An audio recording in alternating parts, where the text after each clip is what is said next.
multipliers and regional economic growth in Brazil. Thank you so much, Raphael, for finding some time for us. Okay, thank you. Thank you, everyone. Thank you for the invite, Eduardo, Sandy, Professor Augusto. And this is my presentation. This is my master thesis from USP. Are you seeing my screen and can you hear me well? Yeah, we see your screen, and it's actually better if you hold your microphone close to your face. Okay, Yeah, okay, thank you, like Raphael. this. Okay, Yeah, perfect. okay, now I will start. So my presentation is Government Spending Multiplier and Regional Economic Growth, a general equilibrium analysis, as Professor Sandy told us. This is Professor, my advisor is Professor Eduardo Haddad from Nereus in USP, the University of São Paulo Regional and Urban Economic Labs. This is a brief outline of my presentation, the introduction, objective, main questions, the literature of government spending multiplier, the brief overview of the CGE model, because if I told you all the details would take more than an hour. Then some statistics of Brazil, regional equality, government spending, and the input-output analysis, and the simulation results. Okay. Uh, what is the multiplier first? The multiplier is a change in output due to a change in a fiscal instrument. So it can be government spending, government taxes, transfers. And this debate was revitalized after the global financial crisis, when monetary policy couldn't cope with the falling activity level. And nations throughout the world implemented fiscal packages to stimulate, to promote economic growth. And this is happening now. So we have another opportunity to revitalize this debate, because due to the COVID crisis, United States, Europe, China, Brazil, every nation is putting fiscal efforts to contain the virus. And in the introduction and in the literature of economic growth, the concentration of economic activities would promote growth because of economics of agglomeration. But in advanced states, more concentration would undermine national growth. So this would be the case to promote regional development policy. There would be no trade-off between equity and efficiency in this case. So the objective of this paper is to analyze the impact of the governance multiplier on Brazilian regional economic growth. So we will answer which policy would generate the highest multiplier on regional output on Brazilian states, and whether or not it would be a trade-off between regional equity and national growth. So what are the potentials of government spending to reduce regional inequality in Brazil? Could have an instrument for the convergence of more impoverished regions to income levels of economic structure of the most developing areas, which I will present later. And what would be the economics effect of this increasing government spending? So as I said, the multiplier is a change in output to a change in a fiscal instrument. And it's necessary to understand the multiplier to better point the formulation of policies. So if you do not understand it, you can have, as Battini et al. 2014 told us, that if you do not understand the multiplier effect, you would have a problem with formulating policy due to the, how can I say, due to misleading information, because you will have periods of fiscal contraction that would undermine growth. This magnitude of the government spending multiplier is very, very varying in the literature due to alternative theoretical approaches, to the instrument used, to the method of calculation, and to the data source used. There is no consensus in the economic literature about the fiscal role, about the role of fiscal policy of the instrument. So a few characteristics that determine the government spending multiplier. This is the synthesis that Battini told us about structural characteristics, conjunctive factors, and the persistence of the shock. So I will focus on this presentation in the openness to trade and exchange rate regime. And I think that next steps could be analyze the government spending multiplier with other factors. At the local level, there has been the surge to understand the multiplier at the local level because the crises are not even distributed across the territory. So in European Union, same in states in Brazil, we have different economic structures, so regions would have different intensity adjustments to determined shocks. And regional economies are much more open to trade than national ones. So in Brazil, for example, the inter-regional trade is much more prominent than the international trade. And this would be necessary, Moretti would highlight that this would be necessary to highlight, to understand the regional economic development policies to address this issue. So as the transmission channels of the local spending multiplier show the right 2019, we just suggest mainly 3 channels. In this thesis, in this paper, I would focus on 2 due to the short run simulation environment that I will present later. So there is the expenditure switching, which would be a price effect that increasing government spending would provoke increasing prices. The income effect that increasing government spending would provoke a raising local income, then a raising consumption. And the factor mobility that we will not focus on this paper for now would be that the area that being fixedly stimulated would demand more factors. So we would attract labor and capital from other regions. So a little about the government spending multiplier that can be calculated in the input-output literature. You can use different fiscal instruments. PUCRS 2012 did the multiplier for public consumption, public investment, infrastructure investment. And why use input-output model?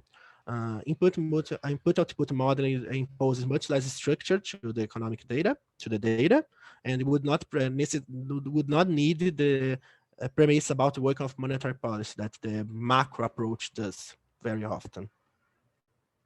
In the CGE model, Fochesato 2006 would highlight 4 features why use the CGE model. They are built on concrete macroeconomic basis with the market clearings and all the equations of behavior. There is consistency between all variables. They derive from a consistent coherent database, which would be in this case the input-output, the inter-regional input-output. There are numerical solutions for endogenous variables, and you can take into account direct and indirect effects of economic policies. So our model, the CGE model, would be a version of the Maria model, which was first formulated in Professor Haddad, 1999, sorry. So this is the main model, the Brazilian multi-regional, multi-sector, inter-regional model. In Brazil, we have, for those who don't know, 27 regions, which are 26 states and the federal districts, and 67 sectors, which are from the input-output matrix from the Brazilian Statistics Department, IBGE. So to calibrate the process of calibration the model, we estimate in areas an inter-regional input-output matrix with this structure, 27 regions and 67 sectors. We use demographic data from the census to estimate labor supply, employment level. We use behavioral parameters, which are various elasticities from the literature, some estimated by ourselves. So the core of the model is defined by the optimizing agents with market clearing. So you have producers, family, investors in a nested structure. If you have doubts, I can put the latest the nested structure as an example. There is in the appendix. The simulations will be static, multi-regional, and multi-sectoral with inter-regional links within a country. And there are no dynamics in this exercise for now. So in our model, the federal government spending would be mainly public goods provided by the federal government spending, which would follow the tax revenues, as tax rev says here in equation 1, and we will shock the 1% increase in each region, shift term for exogenous variations. So to present for those who don't know Brazilian structure, Brazilian regions, this is a map of Brazil. We have in the yellow area, Southeast region, which is the richest one, and combined with the orange area, which is South, which is the region South, which in the 3 states here, Santa Catarina, Rio Grande do Sul, and Paraná, South and Southeast regions represent almost 7%, so 2/3 of the GDP in Brazil. So income here is very concentrated. And the other regions, so North and Northeast, are regions more poor, and they are the biggest regions in Brazil. So as I told you, the map to the value added. So here we can see that the concentration is very on the South-Southeast axis, which have concentrated population and national income, but not not necessarily has the greatest percentage in the national territory. And when we do the government spending to the value added, we can see that states in the north and northeast are more dependent on government spending. So, example, Roraima, which is the state here in the north, the most north part of Brazil, has 48% of this government spending compounded value added in Brazil. Amapá too. These are the aggregate flows into regional input outputs to resume to provide a better information of Brazilian in 2015. We have producers, the basic flows, investors, households, exports, the regional and federal government. We provide, oh, sorry, 1 minute, please. So, yeah. Now we have the magnitude of the government spending multiplier in the input output. So we have that the government spending multiplier input output model for Brazil would be 2.34. So we did this by the government spending vectors for each region with multiplying with the Leontief matrix. So we have the initial effect, the initial ingestion of money, and main induced effects. So, and we can see in this model that government spending multiplier is higher in the federal district, which would be 2.71, which is a region with almost 50% of value added in government spending. As I told you, this is the value added decomposition in million reais. So we have in all states the predominance of household consumption, which is 62% of the national GDP. We have interregional exports and interregional exports much more prominent than international imports and exports. And federal government spend would account for 7% here of the GDP.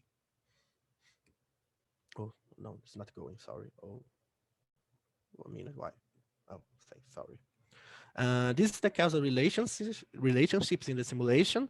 In red, you have the expenditure switching, and in blue, we have the income effect. So increasing federal government spending in some region will increase the demand for local and goods service, and firms will demand more primary factors.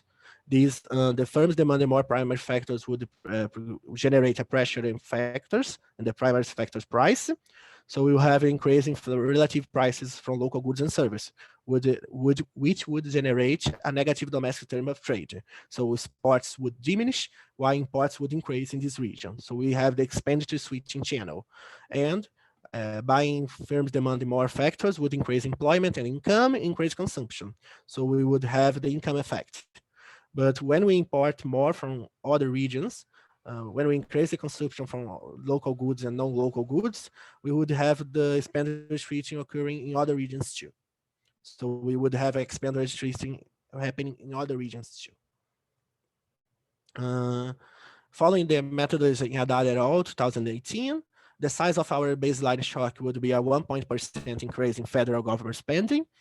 Then we would have from the simulations the impact on GRP in each region. So the variation would be the percentile change, which is GRPR, with times the actual GRP in 2015. So we can, if you sum by the region, you have the impact on GDP, and we can have spillover effects from a government spending increase in one region affecting all other regions in our model. So in this sense, we can compute the multipliers. So the increase in government spending in region R should the increase in government spending in region R, and the effect on the GRP of region R would be the local multiplier, interregional multiplier. And we can have the nationwide multiplier. So what's the effect of the government spending in a region in all the country, and the interregional multiplier, that would be the effect of region of spending in region R, and the effect in GDP in all other regions, excluding the region itself that promoted the shock. So as first macro results of percentage change of our simulations, we would have that all prices would increase. So in this bottom part of the table, so economic terms of trade, investment index, consumer price index, we have the increase in import volume and decrease in export volume, as we showed, an increase in real consumption.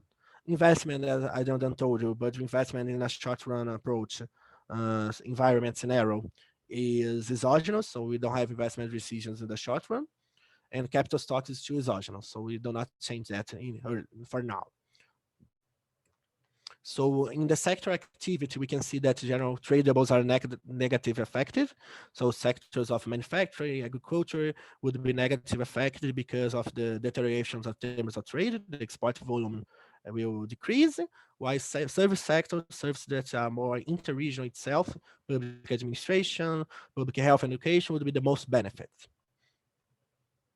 This is the table, the main table in this work that would be the federal government spending multiplier in each region. So we have in value-added multipliers for Brazil 2015 for each state. As we can see that in the first part of the table, the total multiplier, we have the dense, the darker green area would be higher multipliers. So we have mostly in states of the North and Northeast regions, which are the impoverished ones, impoverished areas, as I said. So we have a multiplier greater here. The total multiplier will be 0.64. And Amazonas is a region in the north, is a state in the north region, but it has a different economic structure. Many imports due to the Zona Franca, which is a tax incentive area for industry. We have two features here. We have the income effect dominating the intermultiplier, which would be positive, and the price effects would be a reduction in regional imports. And the nature of government spending multiplier is very contained, I can show later. So the interregional multiplier in this approach would be negative. So increasing government spending in one region is diminishing the interregional multiplier. In the map, we can see dark areas from north and northeast areas. So Acre, that would be a state, and Piauí would have the highest multipliers.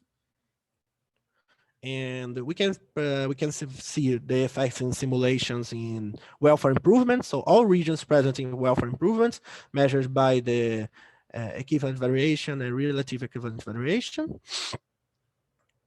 In regional concentration indicator, so both federal government spending so can diminish concentration because the Gini will diminish, the Gini weighted, all index diminish.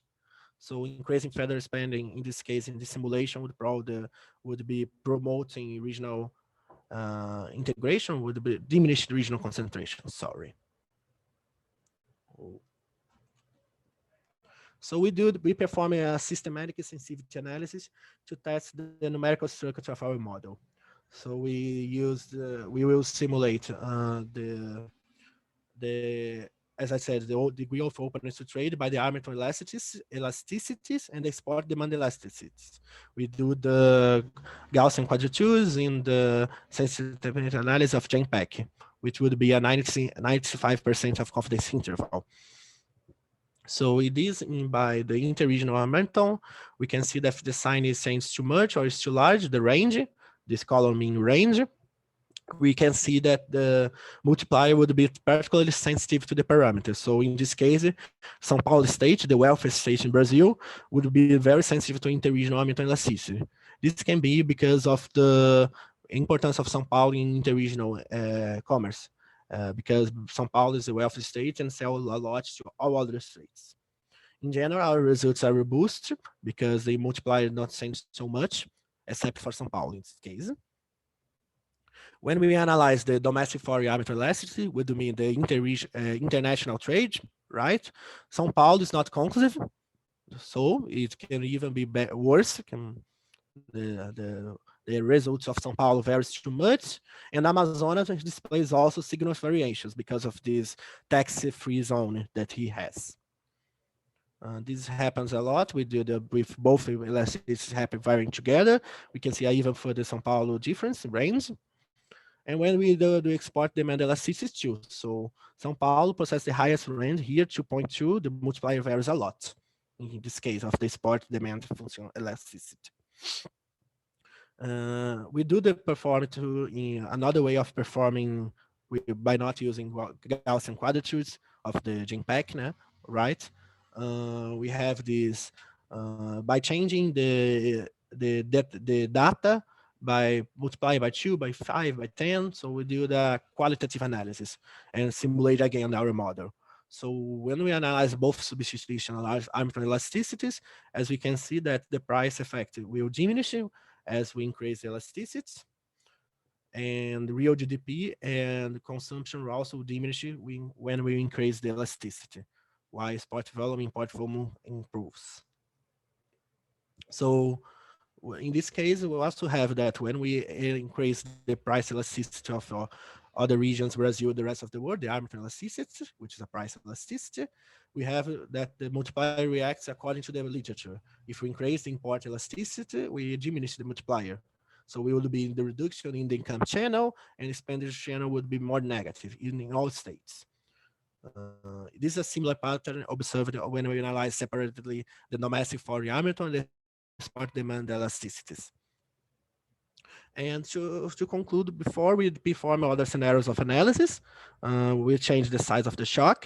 So to see if there are any scale effect, we increase the government spending by 10%, we increase the federal government spend by 1% of gross regional product, and we increase the government spending by 1% of the regional government spending in each state. So this table has a lot, but I will focus on the green columns. So the green columns are the total multipliers. As you can see in all simulations, we have the dark areas in North and Northeast regions. So the pattern of the multiplier being higher in impoverished areas of Brazil remains similar among all simulations. In simulation 4, that is the simulation of the regional government spending, we can have intermultiplier being positive or maybe most closely to 0. This was pointed in my defense of the thesis. And the reason for this happening is because the nature of the sector, the regional government spending is concentrated in public administration, public health, and public education. So in a sense that it would be much more contained within the territory. So that's why the intermultiplier is less prominent in model, in absolute value, sorry.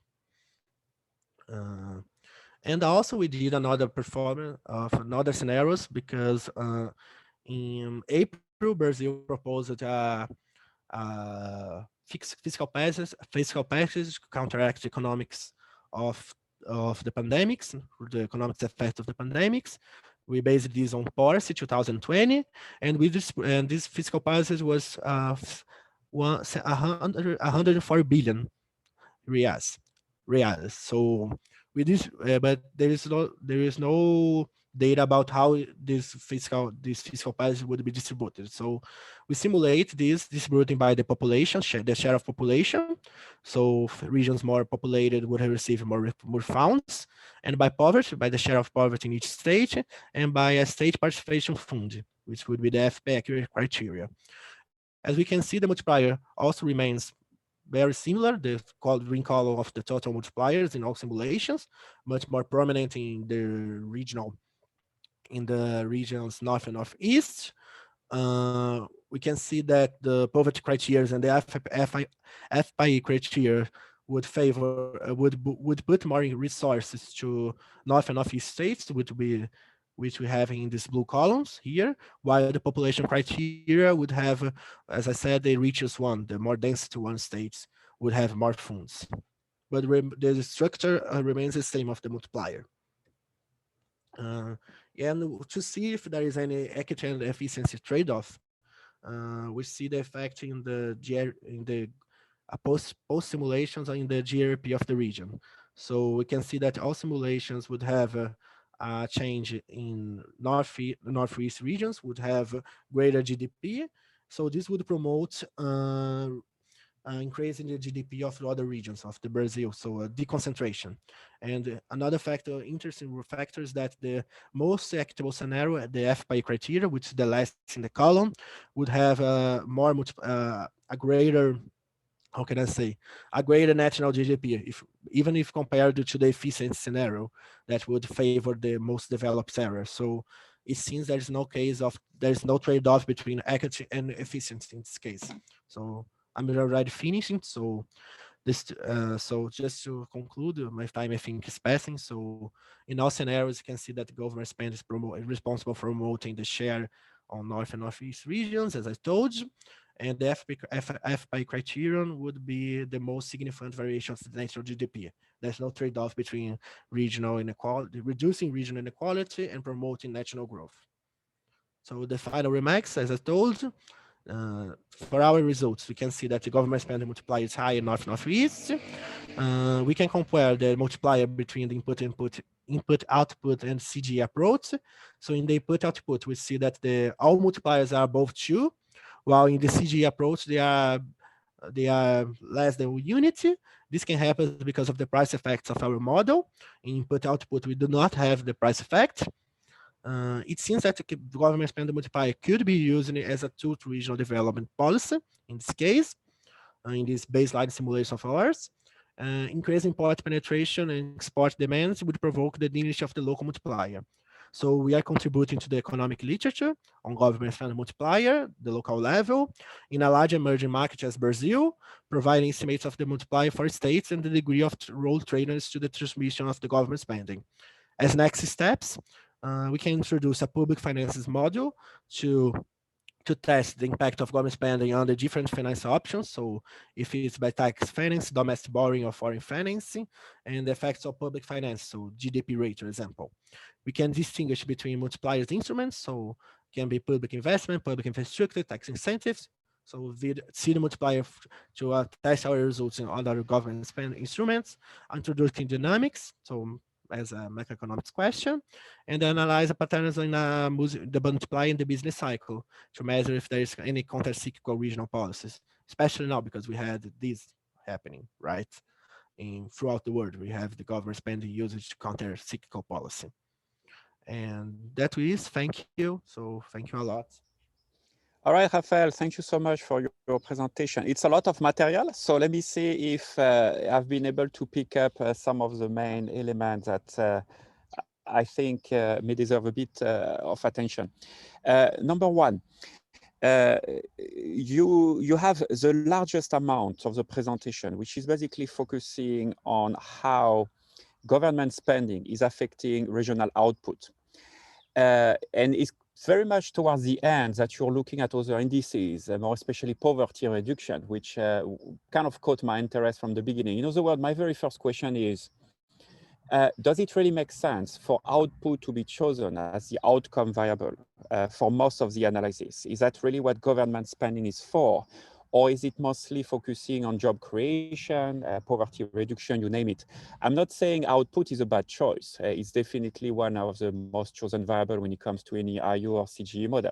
But I believe that it still deserves a little bit of justification with respect to what's really happening in Brazil, more especially for non-Brazilian scholars like myself, to really indicate, yes, the government has as an ultimate objective to maximize the output at the regional and then national level, okay?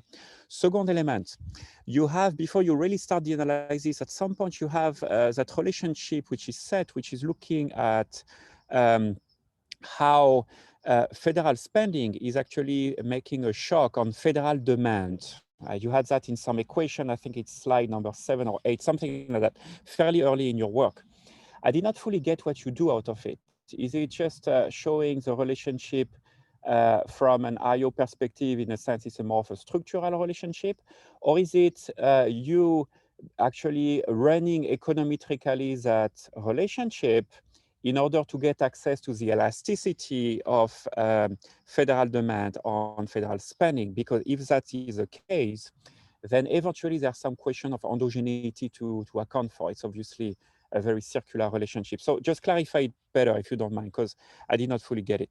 And then final point, you went very quickly on the results, which are basically trying to disentangle the relative magnitude of each of the components in the generation of total output, whether it's a price effect, whereas it's a role of the inter-industry relationship at the local level versus inter-regional level, whether it's a role of demand and so on.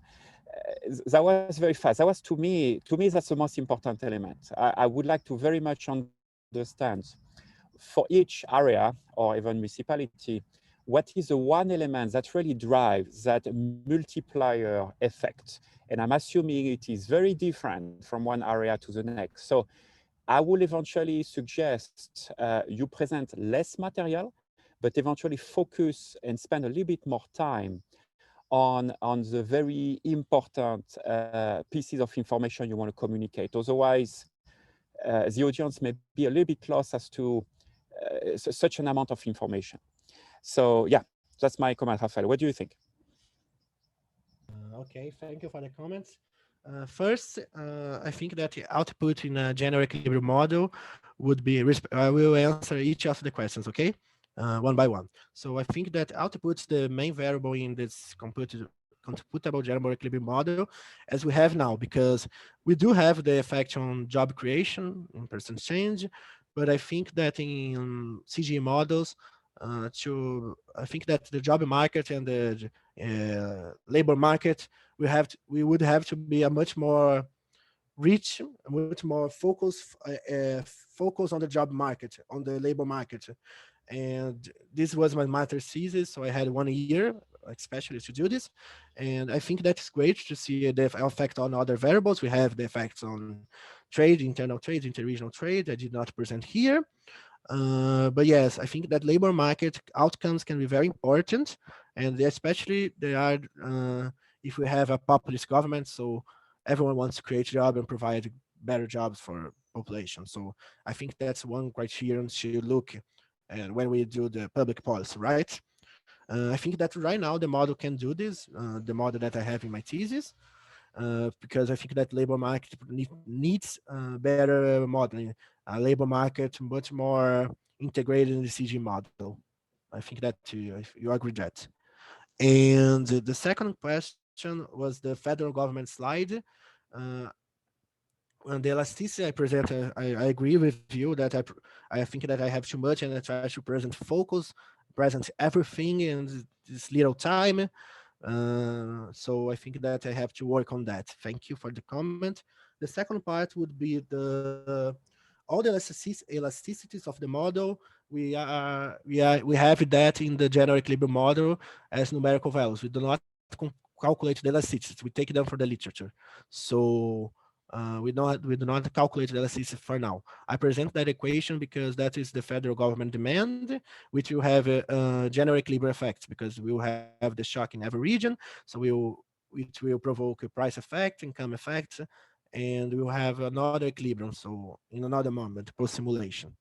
So I think that, I don't know if it answered the federal government. No, that touched upon all my points. Okay, thank you so much, Raphael. Why don't we collect a few more comments and questions for Raphael?